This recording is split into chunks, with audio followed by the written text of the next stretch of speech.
Assalamu alaikum warahmatullahi wabarakatuh. Dear students, today we are going to discuss about first year poem of Karachi Intermediate Board, Under the Greenwood Tree is the name of the poem. सबसे पहले हम जानेंगे शायर के बारे में कि इस पोएम को लिखने वाले शायर कौन है। तो इस पोएम को लिखने वाले शख्स का नाम विलियम शेक्सपियर है। अगर मैं कहूँ कि इंग्लिश एरा में, इंग्लिश लिटरेचर एरा में दो शुआरा ऐसे हैं कि अंग्रेज़ आज तक उसके सनात को अगर ना माने तो ये ज़्यादती है। एक तो मैं आपको कहूँगा कि वो शायर विलियम शेक्सपियर और दूसरे विलियम वर्ड्सवर्थ है, जिनको पोएट ऑफ नेचर भी कहा जाता था। अच्छा जी, हम डिस्कस करने वाले हैं सबसे पहले शायर के बारे में। इस पोएम को लिखने वाले शख्स का नाम विलियम शेक्सपियर है। वो पैदा हुए थे 1564 में। डेट्स मीन कि वो 16वीं सदी के शायर हैं और इंतकाल कर गए थे 1616 में। डेट्स मीन के 17th सेंचुरी में इंतकाल कर गए थे। ये पैदा हुए थे इंग्लैंड में, और इंग्लैंड के अंदर एक छोटा सा कस्बा है, एक छोटा सा गांव है जिसका नाम जो है वो स्ट्रैटफोर्ड एवियन था। ये नाम याद रखिएगा एमसीक्यूज़ के लिए। तो ये स्ट्रैटफोर्ड एवियन में 1564 को यानी कि 1564 को पैदा हुए थे। और ये शायर थे। इन्होंने दो अदवार में, दो दौरों में शायरी की है। पहला दौर जो था वो क्वीन एलिज़ाबेथ दौर था। वो दौर आज भी चल रहा है। डेट्स मीन के उस वक्त वो क्वीन 1 थी और इस वक्त जो है वो क्वीन 2 है। और इसी के अलावा वो जैकोबिन्स एरा से भी थे। अच्छा जी, इनकी शायरी जो है वो मेरे नुक्ता नज़र से इनकी शायरी अगर आप कह लें तो एक सटायर पोइट्री है, एक तंज़िया शायरी है जिसमें ये हम वक्त तंज़ करते हुए दिखाई दे रहे होते हैं। अच्छा जी, फिर उसके बाद हम पढ़ने वाले नज़म के बारे में थोड़ा सा हम बैकग्राउंड देखना चाहेंगे कि ये नज़म लिखने की नौबत क्यों आई और ऐसा क्यों हुआ। ये असल में एक गाना है और ये लिया गया है एज़ यू लाइक इट, एक ड्रामा है, एक प्ले राइट हैं, ये वहाँ से लिया गया है। और विलियम शेक्सपियर ख़ुद एक बहुत बेहतरीन अदाकार थे और ड्रामा निगार थे। और ये उस नावल से, उस ड्रामे से, सॉरी नावल नहीं, उस ड्रामे से जो एक्ट है वो एक्ट 2 है और सीन 5 है। जब आप पढ़ेंगे तो आपको दिख रहा होगा कि एक्ट कौन सा है और किस सीन से ये अख़ज़ किया गया है।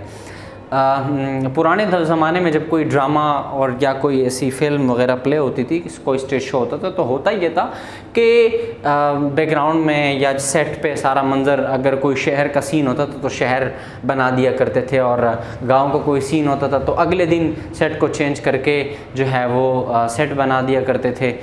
तो इसी तरह वो एक पुराना दौर था। खैर, जो हमारी इंडस्ट्रीज़ हैं, चाहे वो हॉलीवुड है, लॉलीवुड है, जो भी है, वो फिल्मों के ज़रिए आप देख सकते हैं वो कितने इम्प्रूव कर चुके हैं, कितना एवोल्यूट जो है वो हो चुके हैं। अच्छा जी, तो ये पोएम के बारे में इसका बैकग्राउंड ये है कि असल में दो भाई थे। एक का नाम द डुक सीनियर था और एक का नाम फर्डिनेंड था। ये दोनों भाई थे। ये बड़ा भाई था द डुक सीनियर, जो कि बादशाह भी थे, और दूसरा जो है वो फर्डिनेंड जो था वो सौतेला भाई था। बड़ा भाई बादशाह था और छोटा भाई चाहता था कि हुकूमत उसको मिले। जबकि इसकी डुक सीनियर की एक बेटी थी जिसका नाम रोज़ेलन था, और इनको कैद किया था किसने? जी, फर्डिनेंड ने उनको कैद कर दिया था, यानी कि उन्होंने अपनी भतीजी को कैद कर दिया था। अच्छा जी, उसी के बाद हम इनको जो आप कह सकते हैं कि सल्तनत से उनको बेदखल किया गया, उनको जलावतनी पे मजबूर किया गया, और फर्डिनेंड ने क्या किया, अपने बड़े भाई को जलावतन किया। कहाँ से? इंग्लैंड से, जहाँ वो हुकूमत क्या करते थे। अच्छा जी, एग्ज़ाइल कहते हैं जलावतनी को। और इन्होंने जलावतन किया शहर से, कहाँ? एक जंगल में। जंगल का नाम क्या था? फॉरेस्ट ऑफ अर्डन, यानी कि अर्डन के जंगलात में उसको बेदखल किया। यहाँ पर जब ये सारे लोग बैठे हुए होते हैं तो बादशाह को याद आती है अपनी सल्तनत की, अपनी बेटी की।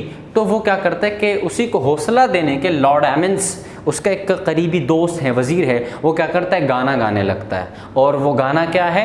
वो गाना ये है जो मैं भी आपको समझाने लगा हूँ। अंडर द ग्रीनवुड ट्री, सरसब्ज़ दरख्त के नीचे या सरसब्ज़ घने जंगलात में। क्या है? देखें जी, who loves to live with me, जो मेरे साथ रहना पसंद करता है। ठीक है, क्यों? इसकी एक वजह वो बता रहे हैं। And turns to merry note, जो मेरे साथ पुरमुसर्रत नगमे गाना चाहता है। And then unto the sweet bird's throat, और ऐसे नगमे जो कि चिड़ियाँ गाती हैं, यानी कि सुरीली गीत या सुरीली आवाज़ में जो नगमे चिड़िया गाती हैं। कम हैदर, कम हैदर, कम हैदर, इधर आएँ, इधर आएँ, इधर आएँ। अच्छा, हियर शैल ही सी, यहाँ आप देख पाएंगे, क्या देख पाएंगे? नो एनिमी, यहाँ कोई दुश्मन नहीं है। जबकि शहर में क्या है? अब यहाँ पर विलियम शेक्सपियर का तंज, उनकी तनकीद हमें सामने नज़र आ रही है। वो क्या कह रहे हैं? शहर पे, अपने बायू पे, अपने रिश्तेदारों पे, मतलब कि जो बादशाह के रिश्तेदार हैं वहाँ उनकी तंज जो है यहाँ पर आपको उसकी एक झलक आपको दिख रही होगी। नो एनिमी, यहाँ कोई दुश्मन नहीं है।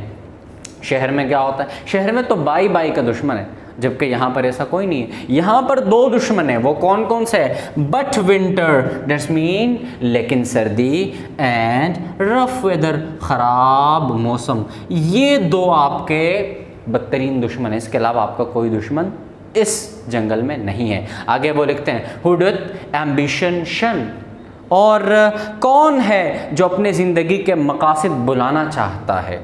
मतलब कि कौन है जिसको सुकून वाली ज़िंदगी चाहिए।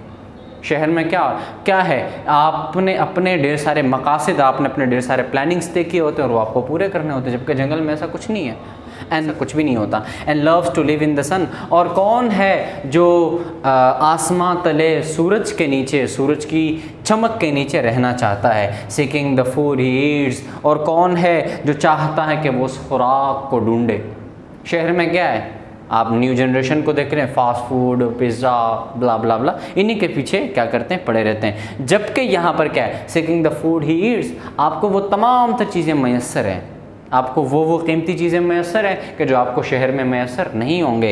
And please with he gets, और वो उन तमाम तर चीज़ों के साथ क्या है? खुश होता है। जबकि उसको चीज़ें कम मिल रही है, लेकिन वो क्या है? खुश है, शुक्र अदा कर रहे हैं। और अगर हम मज़हबी पॉइंट ऑफ व्यू से देखें तो मुसलमान भी नाशुक्र नहीं हो सकता, क्योंकि अल्लाह ताला फरमाते इन शक्करतुम लाज़िदन्नकुम, जितना तुम शुक्र अदा करोगे मैं उससे ज़्यादा दूंगा। खैर, बात कहीं और थी, कहीं और चली गई। आगे वो कहते हैं प्लीज़ विथ ही गेट्स, और उन तमाम चीज़ों के साथ वो क्या होता है? खुश होता है। कम हैदर, कम हैदर, कम हैदर, इधर आएँ, इधर आएँ, इधर आएँ। नो एनिमी, यहाँ आपका कोई दुश्मन नहीं है। But winter and rough weather, सिवाय सर्दी के और ख़राब मौसम के।